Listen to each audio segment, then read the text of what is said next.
Amém. Boa noite, irmãos. Sempre com muito temor estar aqui. Então, irmãos, agora de tarde, antes de estar vindo, para cá, o Senhor colocou um texto no meu coração para iniciar aqui. Um texto muito conhecido por nós, O Salmo 126, 6. O salmista disse assim, Aquele que parte chorando enquanto lança a semente, retornará entoando cânticos de louvor, trazendo os seus feixes, Eu me lembrei, quando preparava essa palavra, uma das músicas que eu me lembrei é uma música recente que Cassiane fez, que ela fala em um dos versos assim: tem um anjo colhendo suas lágrimas, ele bota no odre e deposita, porque lágrima de crente no chão não fica. Eu creio, irmãos, eu creio nessa palavra, eu creio, amém? Eu queria começar a palavra hoje, o Senhor colocou no meu coração, dizendo isso para a igreja, sabe? Tem um anjo colhendo as nossas lágrimas, está depositando no odre, e que as nossas lágrimas não tenham ficado no chão, amém?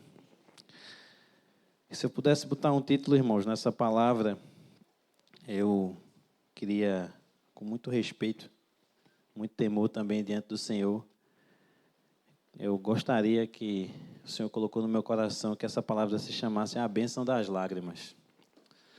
Mas entendam, eu não queria, sobre forma alguma, eu queria que você lembrasse disso. Eu não quero romantizar, isso não é poético. Eu me refiro às lágrimas, muitas vezes, de coisas que temos colocado diante do Senhor, mas que têm subido como um aroma para o Senhor. Amém? Lágrimas que se transformam em fé, lágrimas que se transformam em experiências vivas, que nos deixam cada vez mais alicerçados nessa rocha, que é o Senhor. Amém? Eu vi uma postagem esses dias, uma pintura de um artista japonês. E quando teve o último terremoto no Japão, já faz alguns anos, ele fez a pintura das águas, das ondas bem revoltas. Então você via aquelas ondas agitadas, fruto daquele tsunami, daquele maremoto. E lá no fundo, ele colocava o Monte Fuji. E quando eu vi essa pintura, o Senhor falou muito forte ao meu coração assim, irmãos: as águas estavam agitadas, mas o Monte Fuji ficou inabalável. Amém? Essa é a nossa vida, quando estamos sobre a rocha inabalável, que é o Senhor. Nós somos o Monte Fuji, não as pessoas que estão dentro das águas. Amém? Então, eu estava pensando, e nesse contexto de virada de ano, início de ano, eu sei que muitos de nós gostam de fazer, devido ao reiniciar das coisas que o homem criou, gostam de fazer novas metas, criam novas motivações a cada virada de ano. Eu acho legal isso. Tem gente que não, Tem gente que gosta de pensar em dias, tem gente que gosta de pensar que amanhã é um novo dia. Acho que todo mundo já ouviu falar nessa frase: calma, amanhã é um novo dia,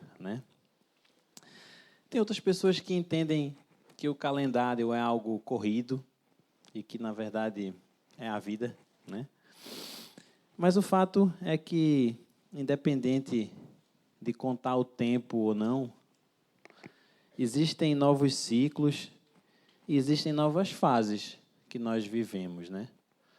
Nós iniciamos novos ciclos em empresas, nós iniciamos novas fases, casamos, viramos pais, enfim, a vida ela é pautada em ciclos e em fases, né?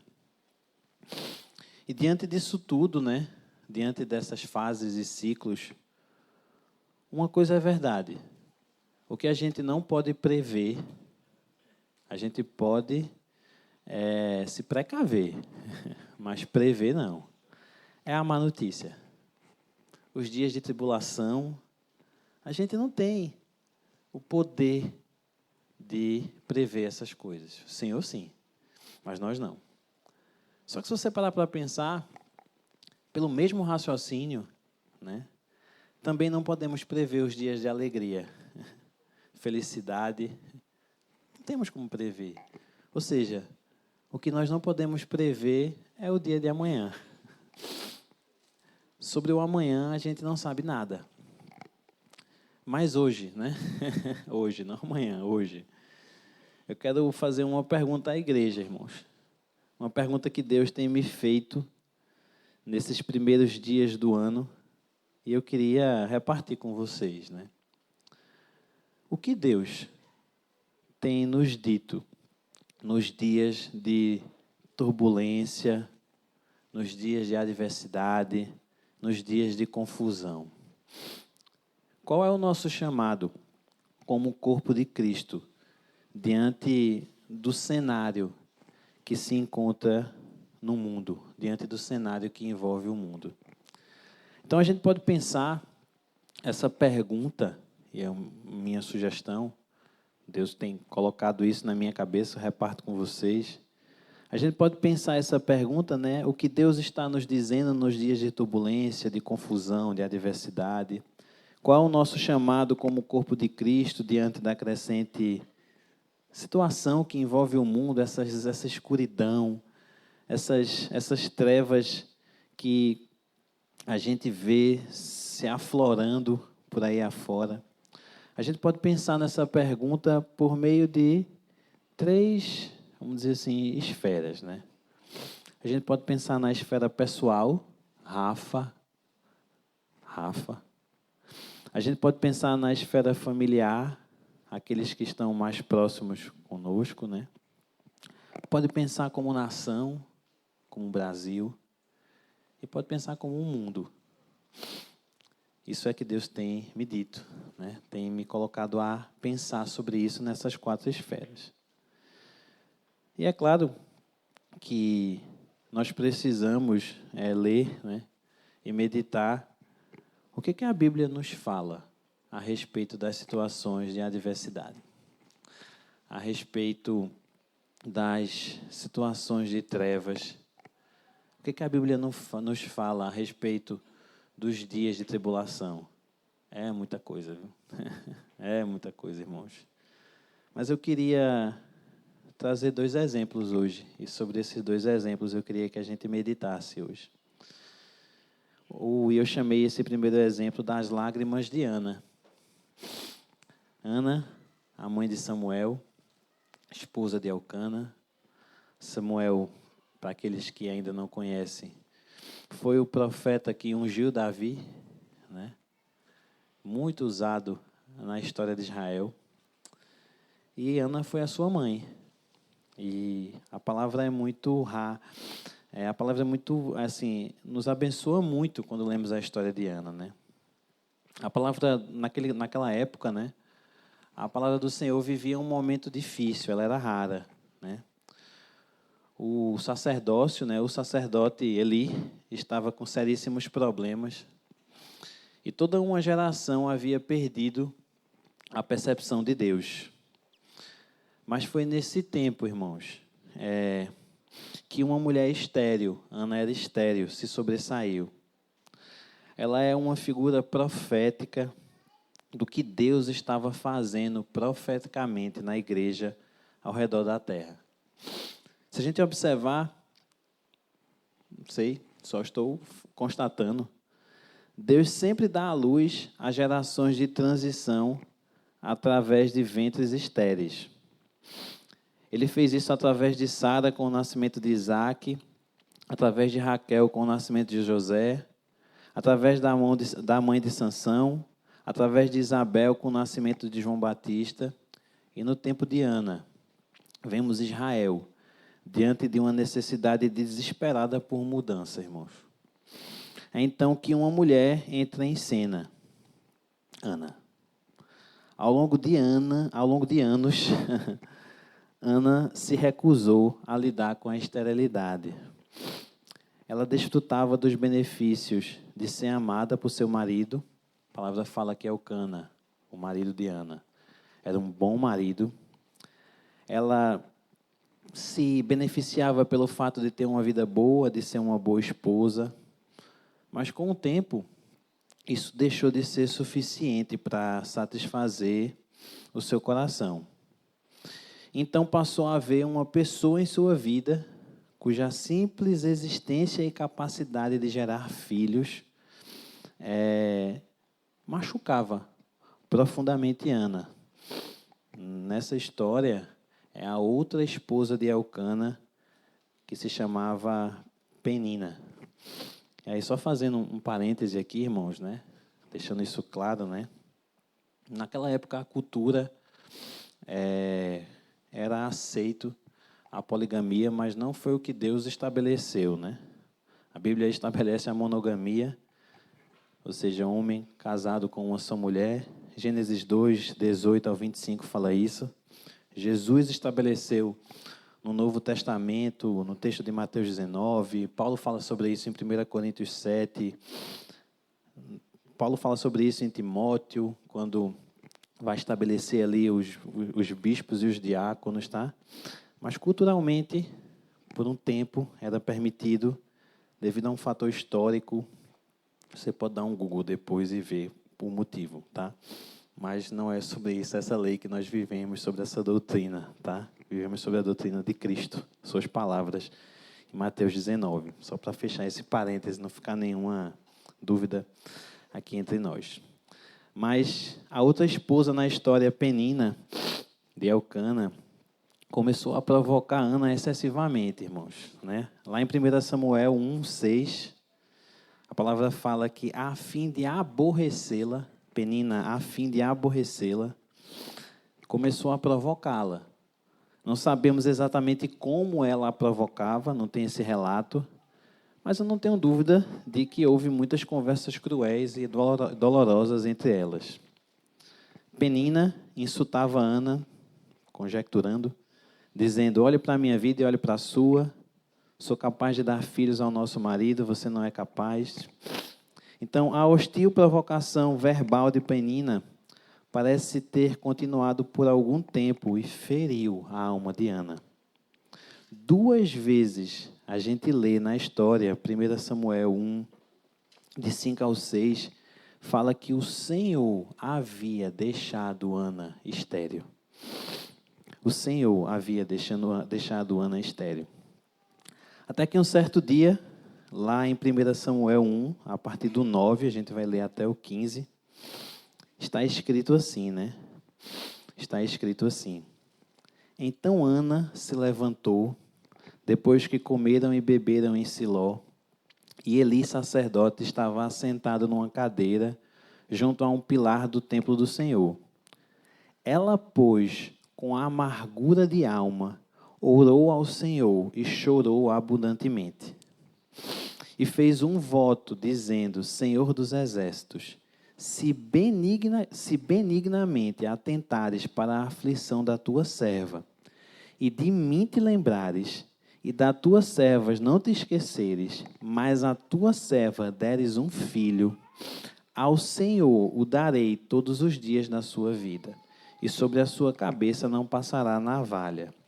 E sucedeu que, perseverando ela em orar perante o Senhor, Eli observou a sua boca, porquanto Ana no seu coração falava, só se moviam os seus lábios, porém não se ouvia a sua voz. pelo que Eli a teve por embriagada, irmãos. Eli era o profeta de Israel na época, né? E disse-lhe Eli: até quando estarás tu embriagada? Aparta-te o teu vinho. Porém, Ana respondeu: não, senhor meu.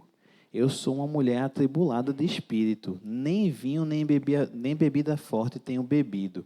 Porém, tenho derramado a minha alma perante o Senhor. Irmãos, quando eu leio esse texto, o Senhor me fez uma pergunta. Queria repartir com vocês hoje. Como nós agimos quando Deus nos coloca em situações que não sairemos até que algo seja partido no nosso interior?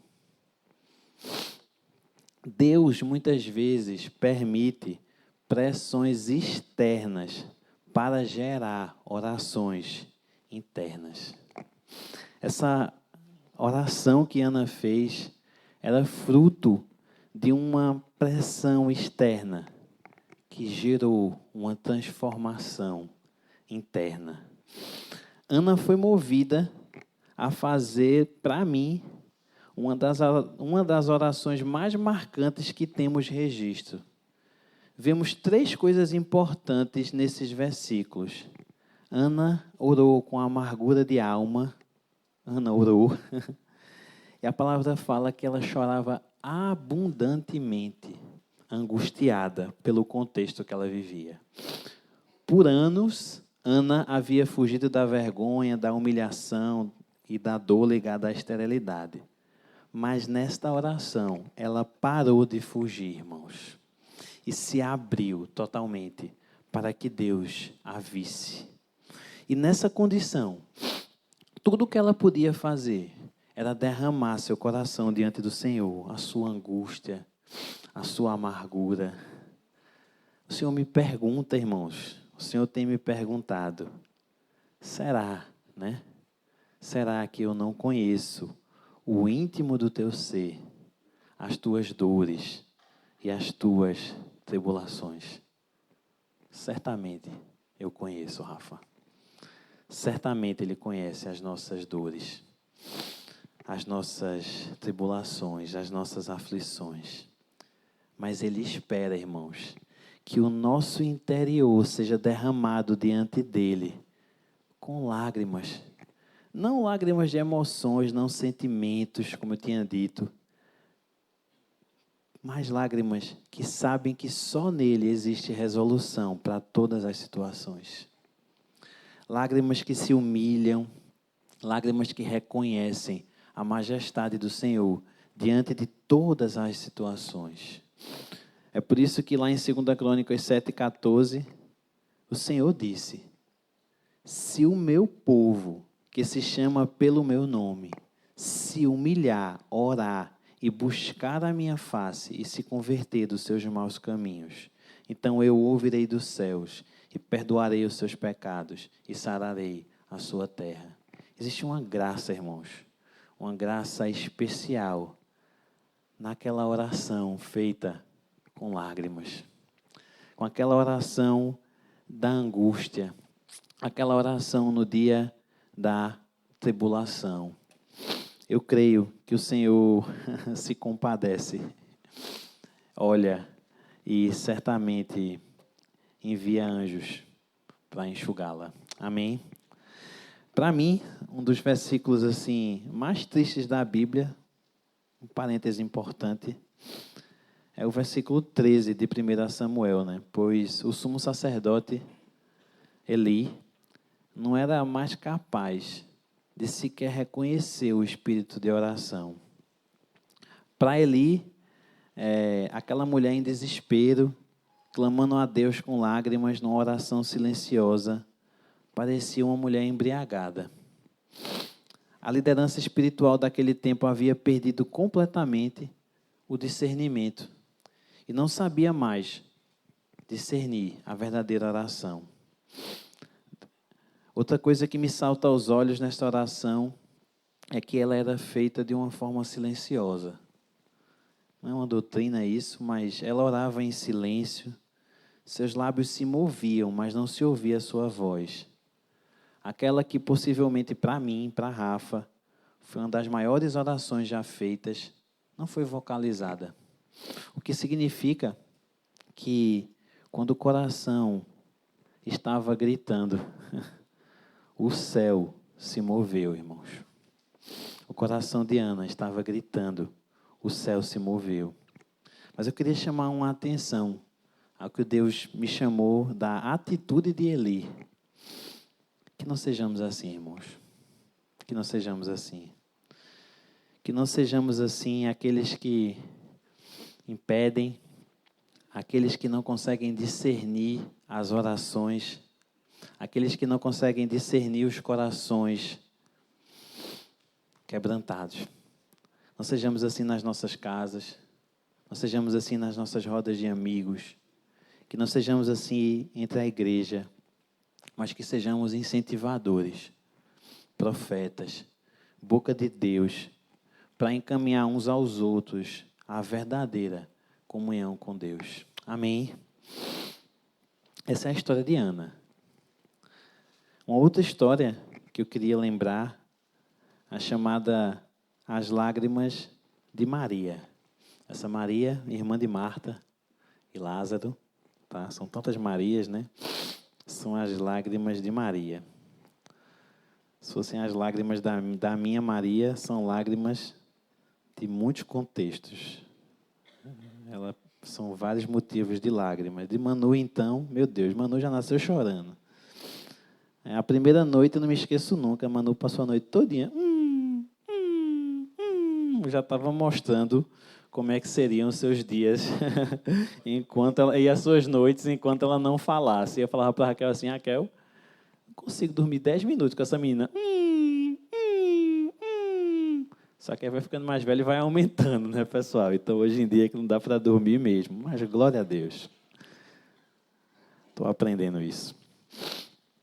As lágrimas de Maria, de Marta, irmã de Lázaro.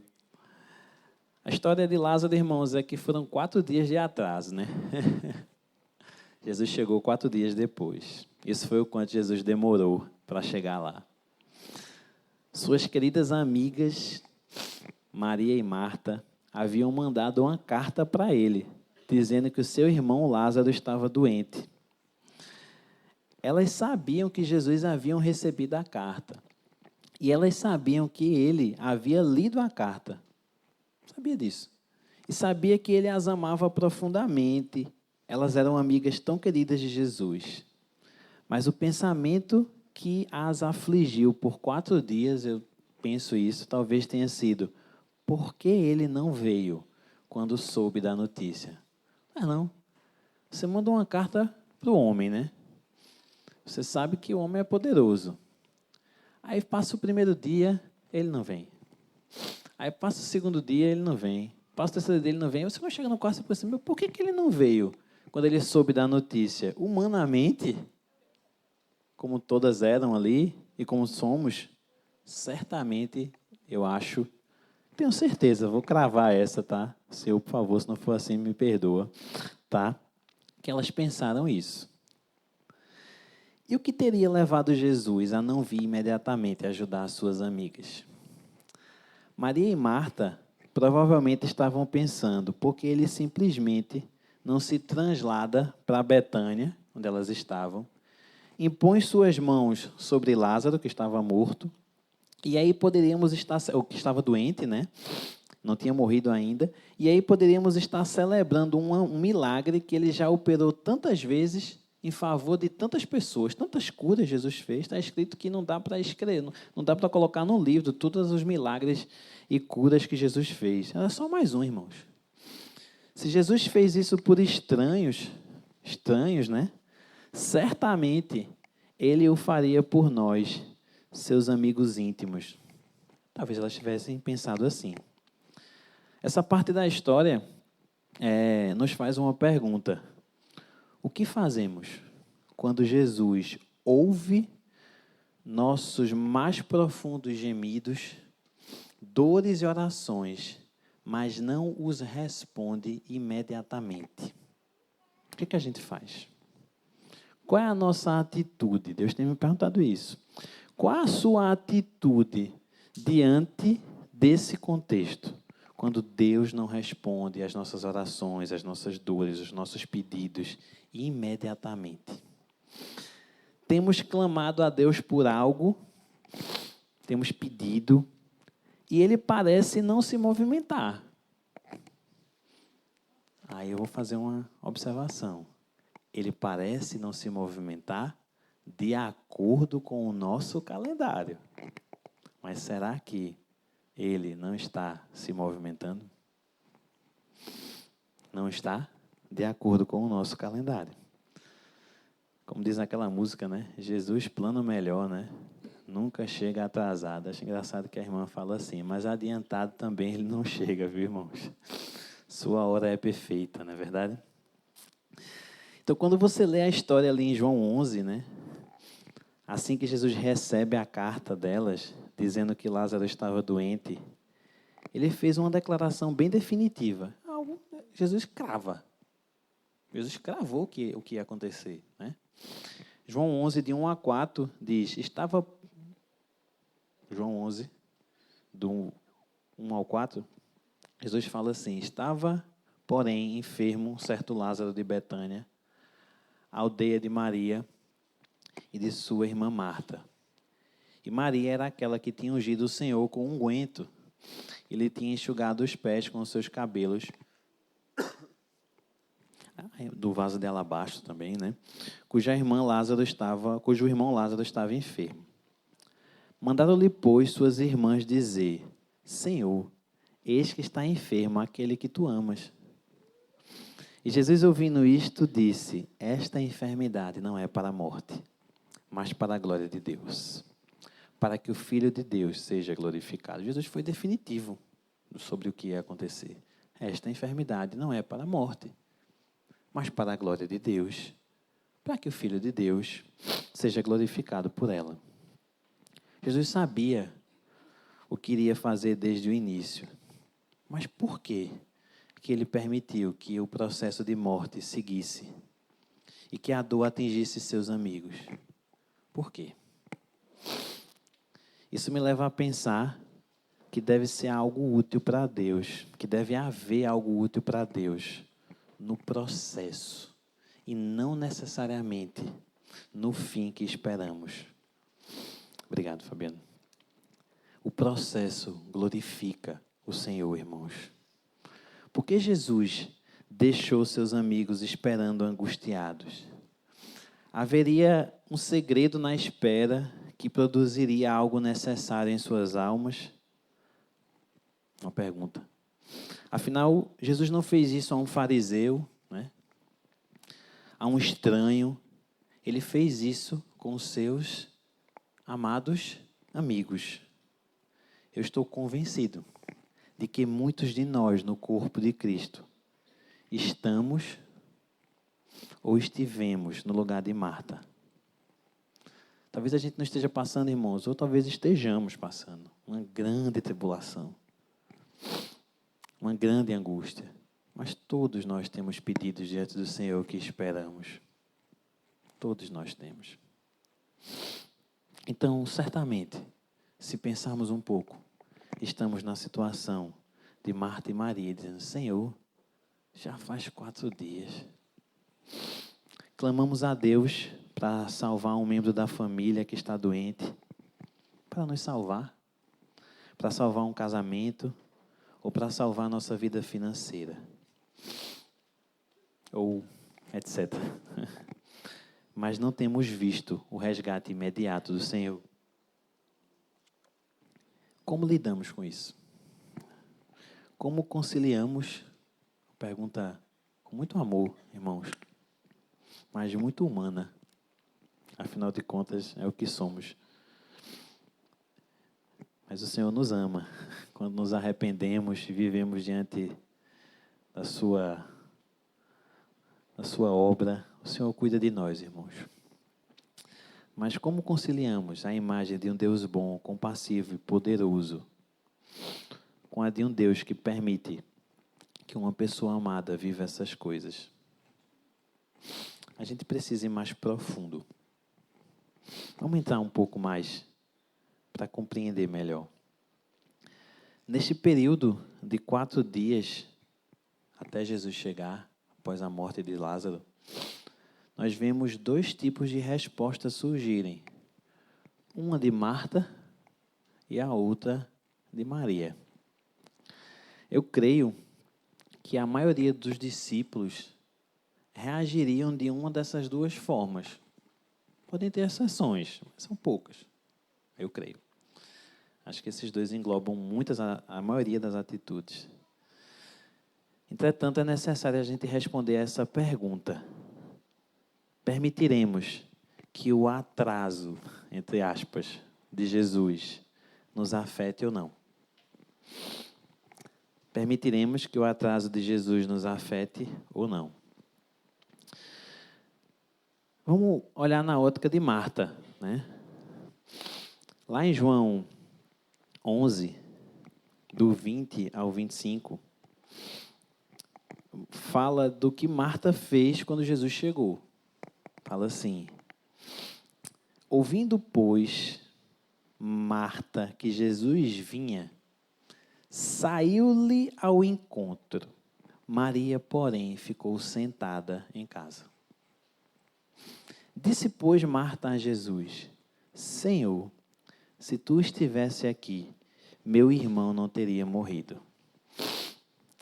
Mas também agora sei que tudo quanto pedires, Deus te concederá. Disse-lhe Jesus: teu irmão há de ressuscitar. Ponto. Olha o que Marta fala, irmãos. Marta diz assim: eu sei que há de ressuscitar. Na ressurreição do último dia. Disse-lhe Jesus: eu sou a ressurreição e a vida, Marta. Quem crê em mim, ainda que esteja morto, viverá. Marta, irmãos, ela usa uma linguagem correta. Declarações de fé, certo? Mas na minha humilde opinião, irmãos, e por favor, isso não é uma doutrina, isso é uma impressão minha, na minha humilde opinião. Havia uma certa incredulidade nessas palavras bonitas, disfarçada ali de fé, né? Perceba que Marta foi até Jesus, a palavra fala, ao saber que ele estava vindo. Curiosamente, né?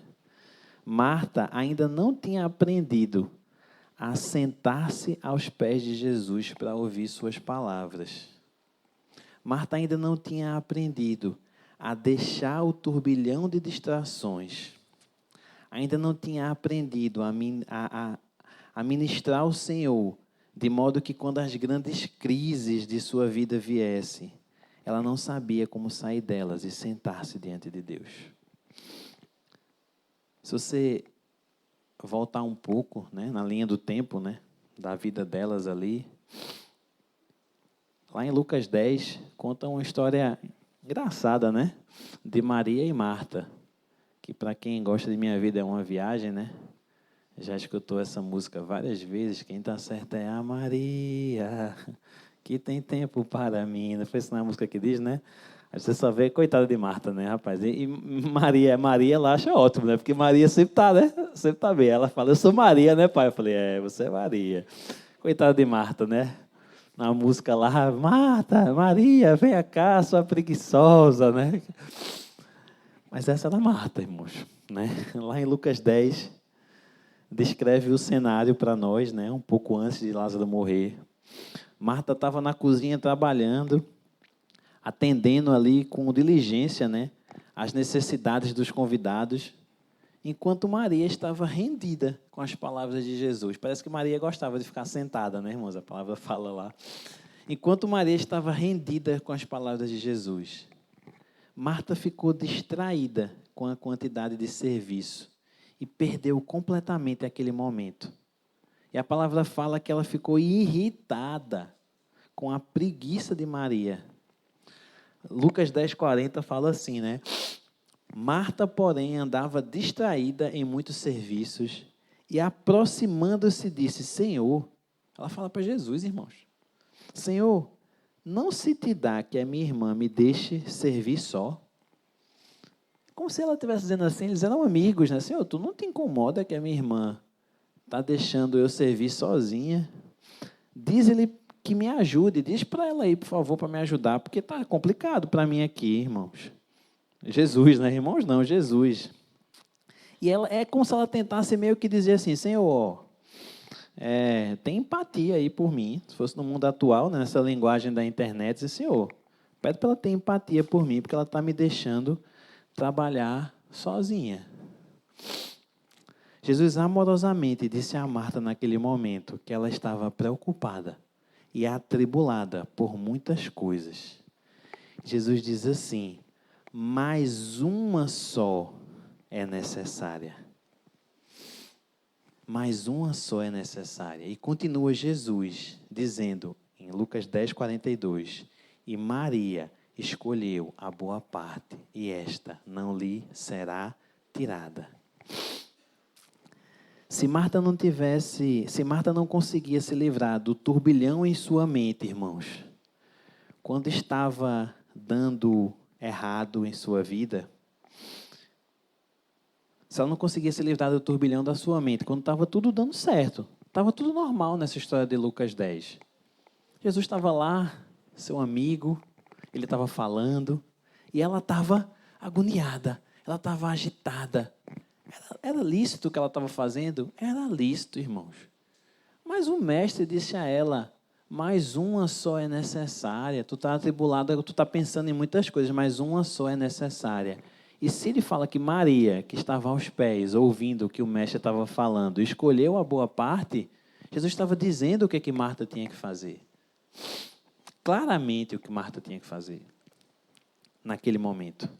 Mas se ela não conseguia se desvencilhar desses pensamentos quando estava dando tudo certo, qual seria a reação dela diante de uma grande tragédia ou dificuldade?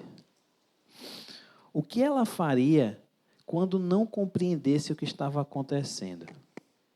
Qual seria a atitude dela? Há uma coisa em que Jesus estava apontando, e é a mesma para nós. Jesus quer apontar essa coisa para nós hoje. Se nós realmente compreendermos essa uma coisa que Jesus quis dizer, que é, vem aos meus pés, escuta a minha voz, escolhe a boa parte. É isso que Jesus nos fala. Não só nos dias de tribulação, mas quando estiver tudo bem, no jantar comum, num dia de estudo normal, não só quando a questão estiver apertada, Davi, ou quando tu não estiver entendendo um assunto na véspera do vestibular. Se nós realmente compreendermos essas coisas, Ele nos sustentará em qualquer tempo. Especialmente nas épocas de grande provação e tribulação.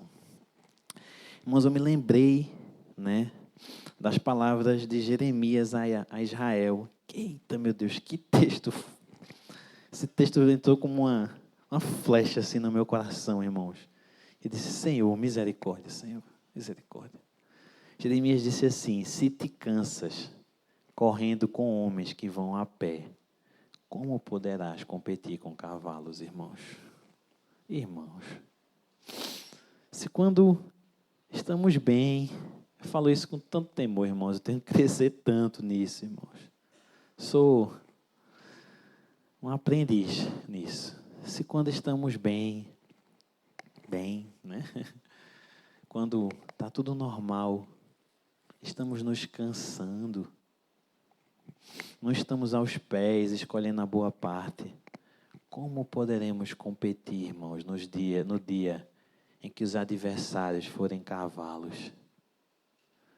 Eu creio que por misericórdia, o Senhor me e te sustentará, caso isso não aconteça.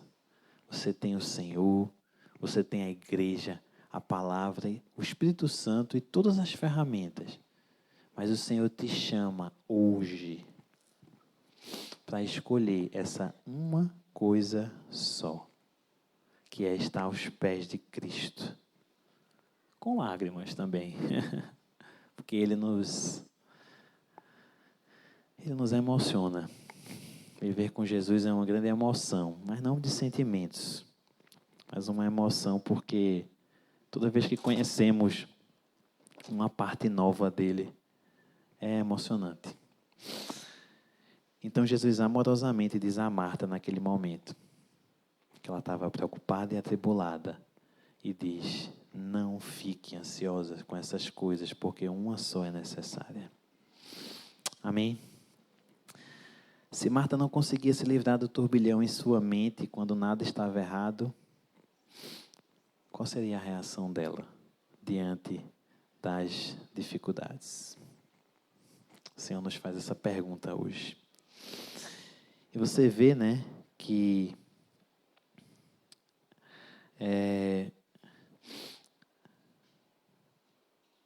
só um minuto, irmãos.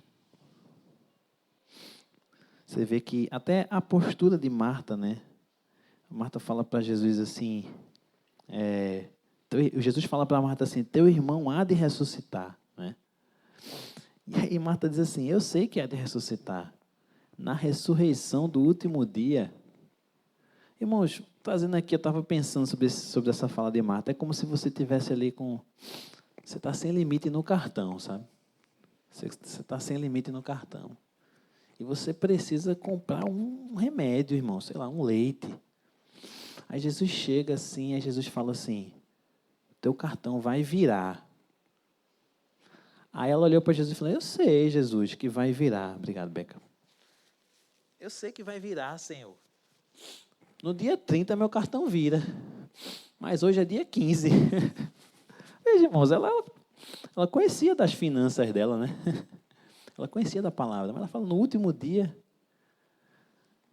Aí o Senhor fala, eu sou a ressurreição e a vida, irmãos. Jesus está dizendo, teu cartão vai virar hoje, irmãos.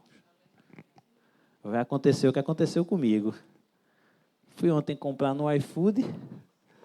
Quando eu vejo, meu cartão é Visa, tem um Mastercard lá. Aí só Tite, fui abençoado. O Senhor está querendo me abençoar. Quando eu vejo, era o cartão de Ellison que estava no meu iFood. Eu disse assim, Senhor, meu cartão virou. Foi aí que eu me lembrei dessa história. Senhor, meu cartão virou, Senhor. Passei logo os 100 conto, ele nem percebeu. Aí, ó, você vê como é que é. Passei os 100 reais, ele nem percebeu. Eu mandei uma mensagem para ele hoje, amigo, seu cartão está salvo aqui no meu iFood. Amém. O Senhor vai fazer isso, irmãos. Amém. O Senhor vai fazer isso, porque Ele disse, eu sou a ressurreição e a vida. Aquele que crê em mim, ainda que esteja morto, viverá. Amém. Amém, irmãos. Aleluia, Senhor. Irmãos, a sabedoria da escolha de Maria, a irmã, entraria em cena quando essas irmãs enfrentassem a maior crise das suas vidas ali, né? Que era a morte de seu irmão. Que estou relatando aqui. A sabedoria sempre é justificada posteriormente ao momento em que se manifesta, né? Por algum tempo a sabedoria não se parece com nada diferente de qualquer outra coisa, né? Você não consegue discernir ali, naquele momento. Mas vai vir um tempo em que as atitudes com sabedoria serão comprovadas como sendo sabedoria. E as atitudes tolas serão comprovadas como atitudes tolas. As 5 virgens sábias de Mateus 25 cultivaram um óleo. Mas por algum tempo, elas não apresentavam ser diferentes das virgens tolas. Contudo, quando chegou o tempo, a prudência delas, a sabedoria delas, foi manifestada. A história de Lázaro é um caso em que essa realidade se apresenta. Ao enfrentar a morte de seu irmão e a inexplicável demora de Jesus, Marta não tinha um histórico de se assentar diante dele. Por isso ela ficou consumida em ansiedade, preocupação e tribulação. Você fica imaginando Marta em casa, esperando Jesus chegar. Acho que ela estava andando para um lado e para o outro, freneticamente, tentando recitar, né? Você fica passando na mente o que é que você vai dizer quando ele chegar, né? Finalmente você chegou, né? Onde você estava? Por que você não veio até aqui? Mas olha o que a palavra fala, irmãos. Ouvindo, pois, Marta, que Jesus vinha, saiu-lhe ao encontro. Maria, porém, ficou sentada em casa. João 11:20 diz isso. Diferentemente, todas as vezes que vemos Maria nas Escrituras, diferentemente de Marta, ela está sentada. Ela se sentou em Lucas 10 para ouvir as palavras de Jesus. Olhando novamente para João 20, enquanto Marta foi ao encontro, lemos que Maria ficou sentada.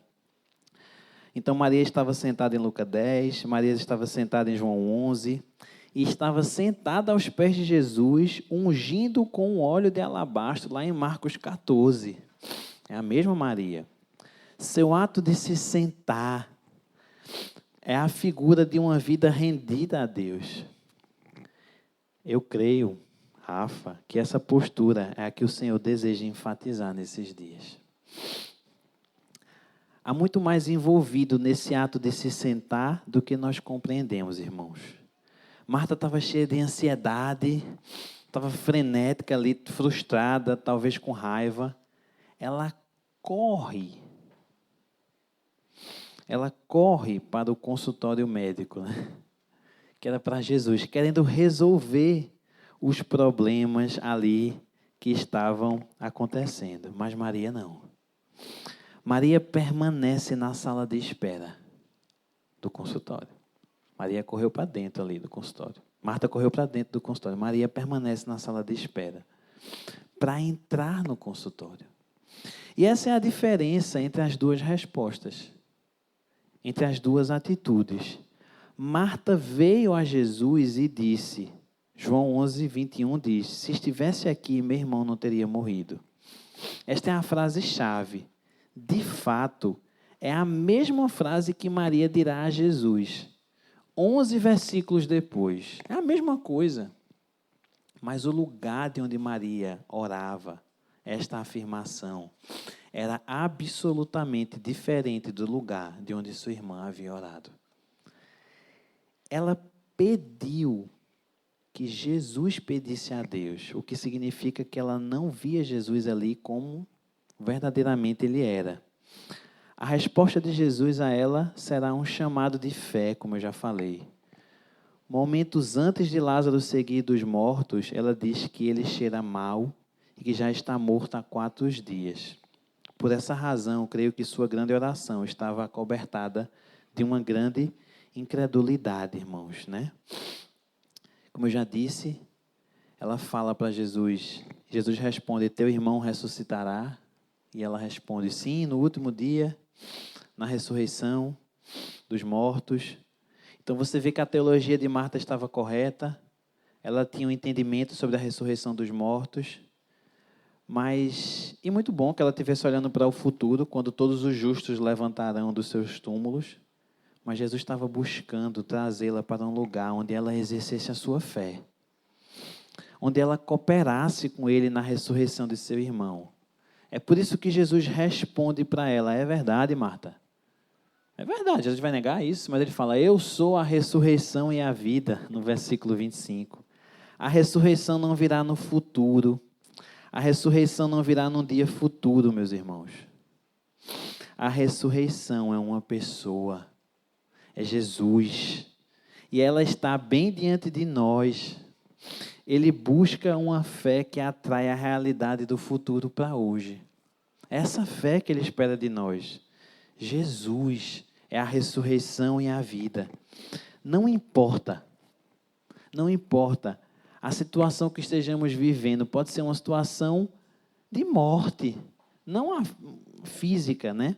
Mas às vezes é internamente. Não importa a situação que estejamos vivendo, no casamento, com os filhos, com a família, no corpo, nos relacionamentos. Jesus é a ressurreição e a vida. Eu creio que Ele está se manifestando aos seus amigos nesses dias e Ele busca mais do que orações bonitas, perfeitas e corretas. Jesus está buscando um lugar de quebrantamento em nossas orações. pois orações quebrantadas movem o céu. Jesus está buscando um lugar de quebrantamento, porque essas orações quebrantadas, irmãos, elas movem o céu. Vamos aprender com Marta e vamos recusar a nos esconder atrás de, às vezes, adesivos, camisetas e frases corretas.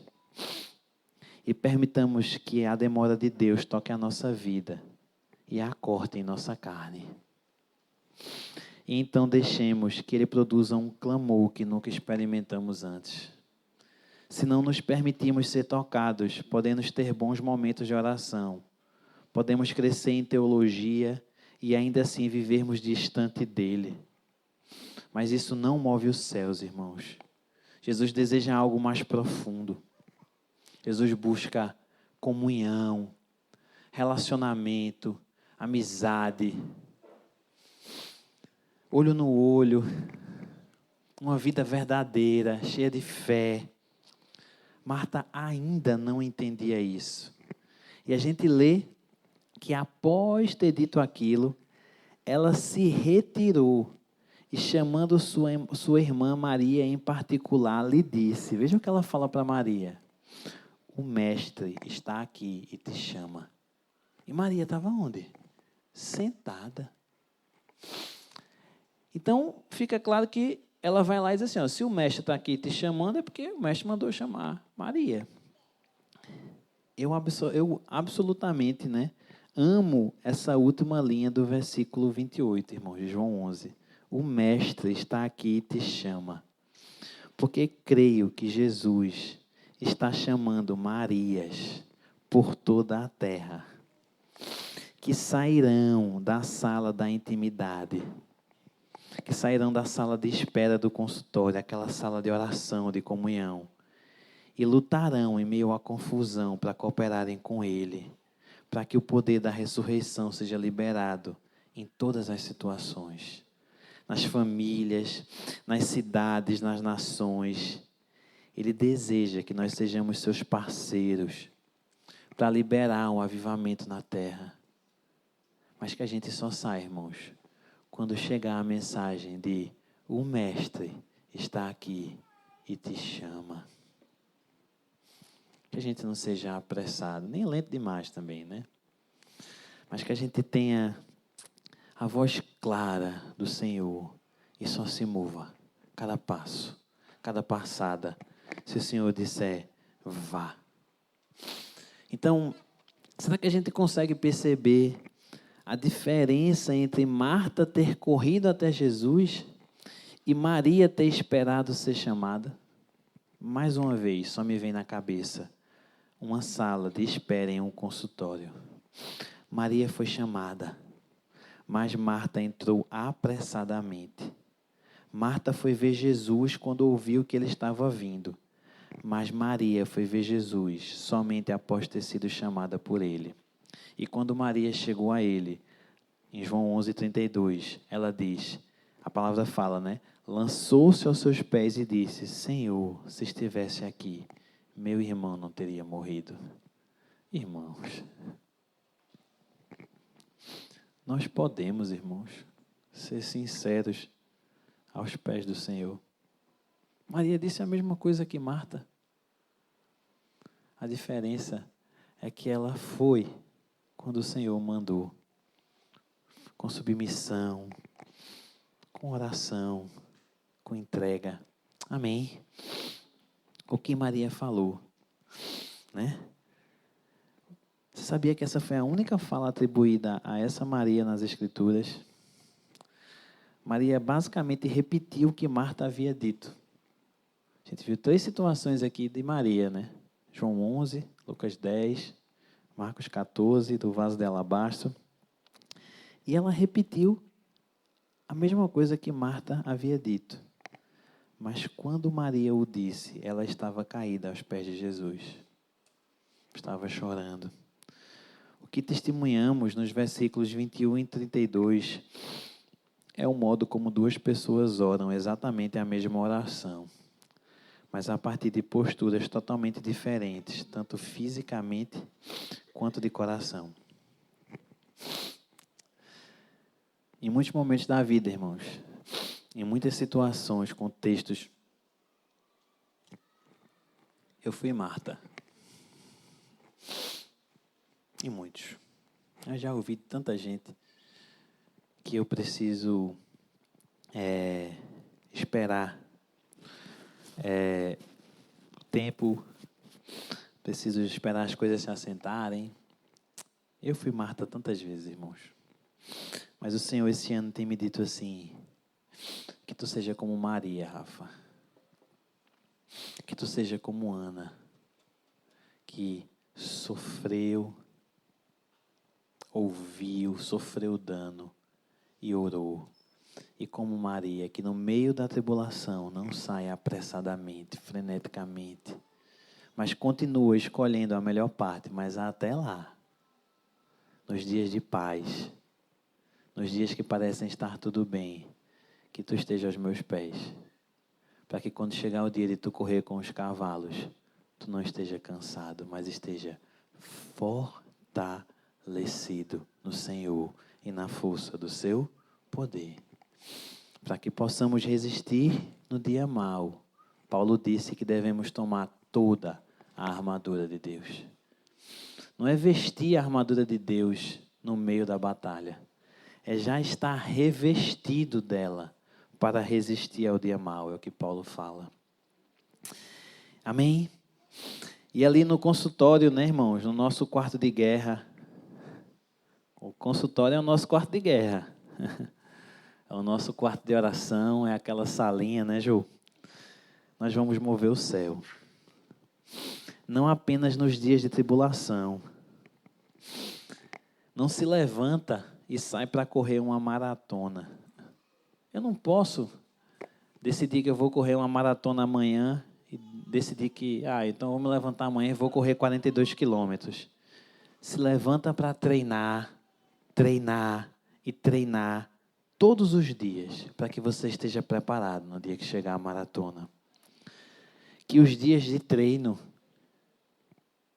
que são oração, jejum, comunhão com Cristo e com a igreja, escolhendo a boa parte, seja o comum, para que no dia da adversidade, irmãos, no dia da maratona, estejamos prontos para ser o que o Senhor espera.